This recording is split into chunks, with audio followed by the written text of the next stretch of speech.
Olá, eu sou Écio Costa, professor de Economia da UFPE, da graduação e da pós-graduação, e estou hoje aqui para falar sobre a inflação, né? A inflação, ela é um mal, né, que prejudica todos nós, e principalmente os mais pobres. A inflação, ela vem da interação entre a oferta e a demanda nos diversos mercados, e ela pode acontecer tanto pelo lado da demanda como pelo lado da oferta. Ou você tem uma economia superaquecida, que tem muito mais demanda do que oferta, e aí isso pode fazer com que os preços se elevem drasticamente por conta do excesso de consumo para uma oferta que não consegue atender esse consumo, ou pode acontecer também pelo outro lado, pelo lado da oferta, quando você tem desajustes no mercado dos diversos produtos que fazem, esse desajuste faz com que você tenha uma limitação na quantidade ofertada. E isso é muito do que nós estamos vendo atualmente, tanto pelo lado da demanda como pelo lado da oferta. Eu vou explicar melhor. Pelo lado da demanda, a gente teve uma pandemia, né? Ainda estamos saindo dessa pandemia, e houve um excesso de estímulos que foram dados na economia, justamente para que ela não caísse tanto o seu nível de atividade no auge da pandemia. Vale lembrar que aqui no Brasil a gente teve o auxílio emergencial e lá nos Estados Unidos, na Europa, em diversos países, diversos estímulos foram dados para que o consumo aumentasse, né, e as famílias que, por exemplo, estavam em casa pudessem ter recursos para consumir. Então, isso elevou muito a demanda durante esse período e fez com que realmente a economia se recuperasse de forma mais rápida.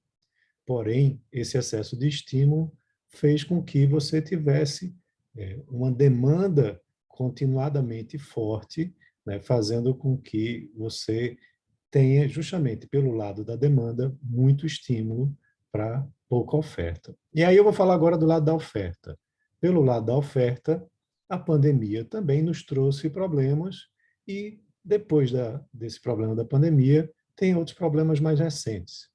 Primeiro, vamos falar da pandemia, né? Com a pandemia, a gente teve que muitas indústrias fecharam temporariamente, a cadeia de distribuição, né, de logística dos produtos também foi altamente impactada, e aí você teve uma redução muito forte do nível de oferta, ou seja, de produtos que estavam sendo produzidos e distribuídos pelo mundo afora. Então, isso também, vejam que trouxe um problema pelo lado da oferta. E aí, enquanto a economia estava tentando se reorganizar, né, e se recuperar à medida que a vacinação veio permitindo que isso acontecesse, tivemos no início desse ano a guerra lá da invasão russa à Ucrânia.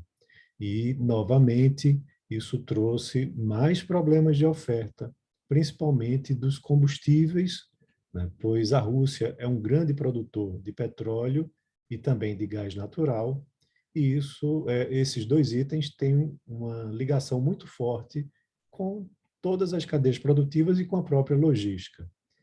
Além disso, a Ucrânia e também a Rússia são grandes produtores e exportadores de outras commodities, né, e também de insumos que são utilizados nos setores produtivos.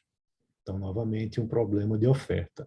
Além disso, lá na China, a gente também teve um problema muito sério, lá em Xangai, né, com o fechamento de portos e o fechamento de cidades inteiras, né, trazendo novamente complicações para as cadeias produtivas e para o escoamento de produtos e insumos. Isso gerou diversos rompimentos nos elos seguintes das cadeias produtivas, como, por exemplo, da automobilística, onde plantas montadoras de veículos aqui no Brasil tiveram que dar férias coletivas ou fechar temporariamente porque não tinham insumos para produzir os veículos.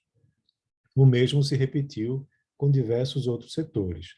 Então, a inflação ela tende a aumentar por conta desse problema ou do excesso de demanda ou da queda na oferta.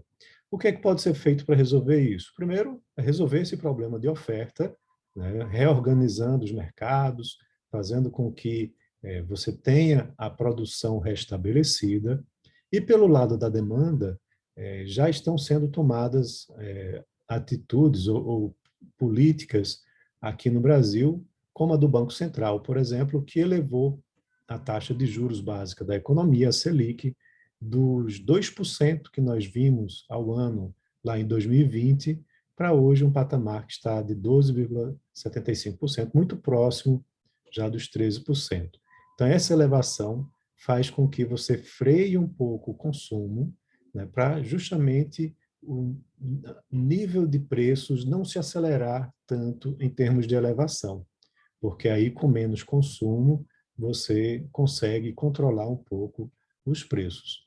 Mas o lado da oferta também precisa ser melhorado, né, a partir dessas flexibilizações lá na China, que já estão acontecendo, da reorganização das cadeias produtivas e, se der tudo certo, de um cessar-fogo entre Rússia e Ucrânia, né, para que se permita novamente a comercialização desses produtos.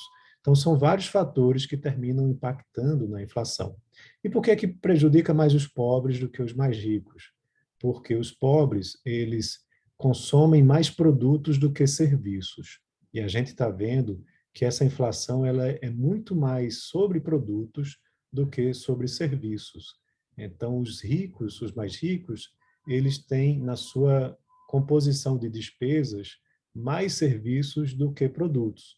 E aí a inflação para eles é menor, enquanto que a inflação para os mais pobres, por consumirem mais produtos do que serviços, termina sendo mais elevada.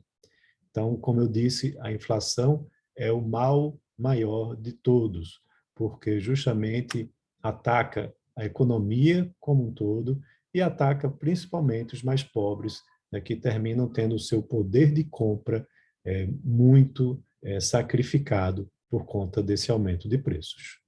Então é isso, espero que tenham gostado. Um abraço e até uma próxima.